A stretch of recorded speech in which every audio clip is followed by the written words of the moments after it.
But tonight, the stark question we must face is why?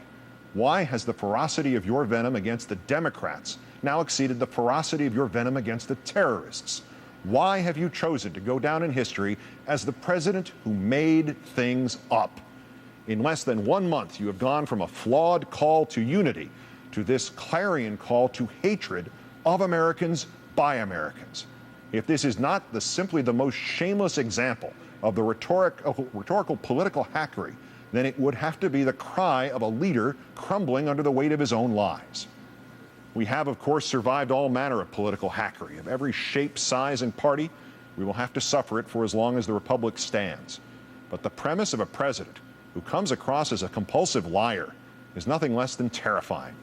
A president who since 9/11 will not listen, is not listening, and thanks to Bob Woodward's most recent account, evidently has never listened. A president who since 9/11 so hates or fears other Americans that he accuses them of advocating deliberate inaction in the face of the enemy. A president who since 9/11 has savaged the very freedoms he claims to be protecting from attack by terrorists or by Democrats or by both.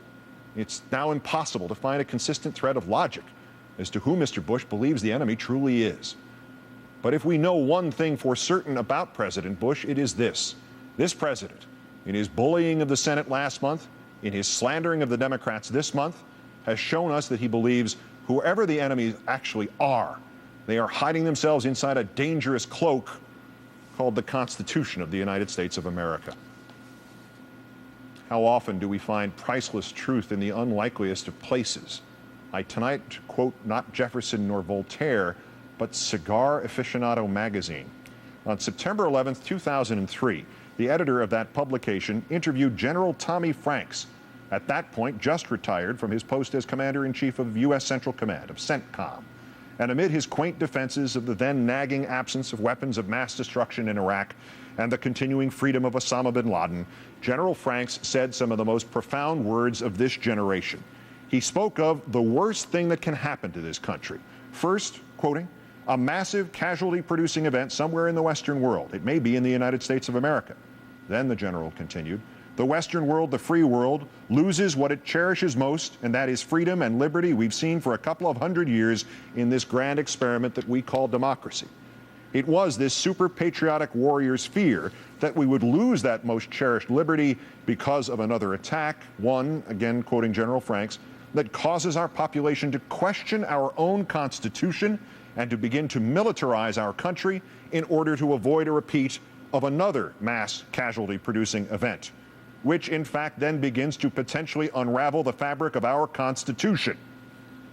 And here we are, the fabric of our Constitution being unraveled anyway. Habeas corpus neutered, the rights of self-defense now as malleable and impermanent as clay, a president stifling all critics by every means available, and when he runs out of those, by simply lying about what they said or felt.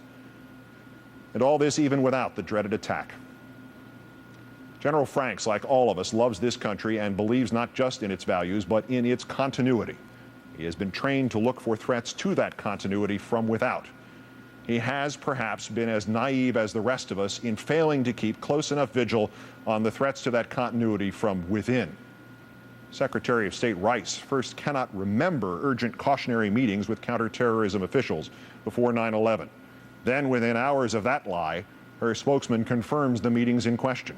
Then she dismisses those meetings as nothing new, yet insists she wanted the same cautions expressed to Secretaries Ashcroft and Rumsfeld. Mr. Rumsfeld, meantime, has been unable to accept the most logical and simple influence of the most noble and neutral of advisors.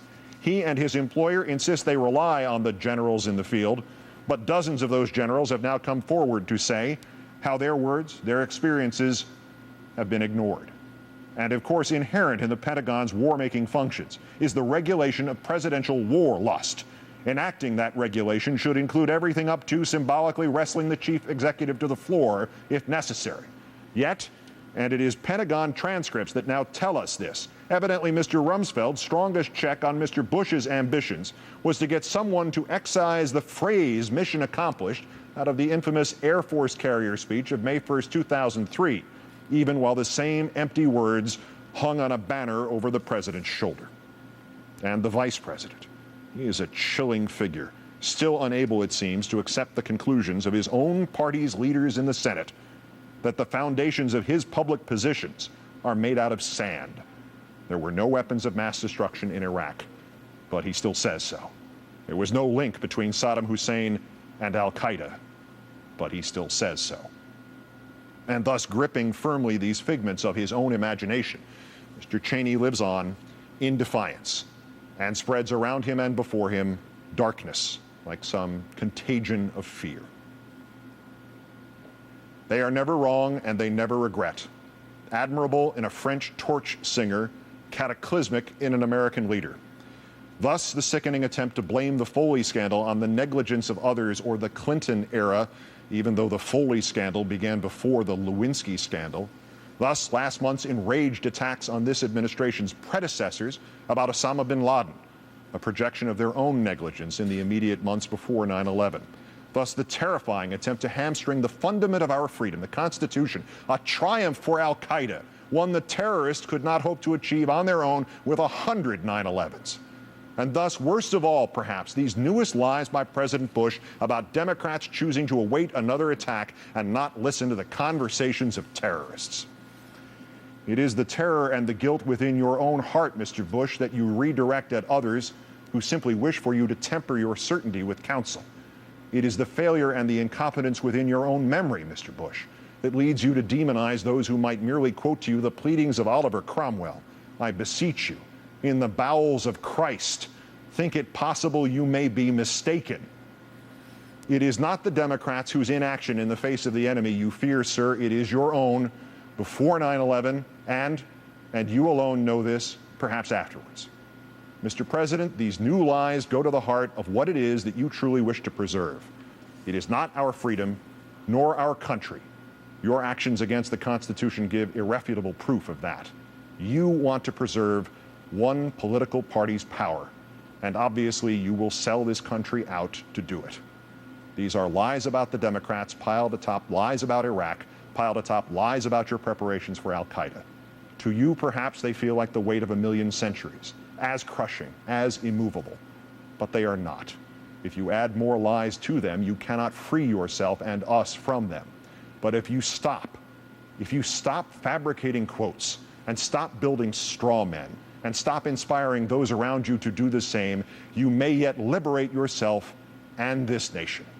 Please, sir, do not throw this country's principles away because your lies have made it such that you can no longer differentiate between the terrorists and the critics. Good night and good luck.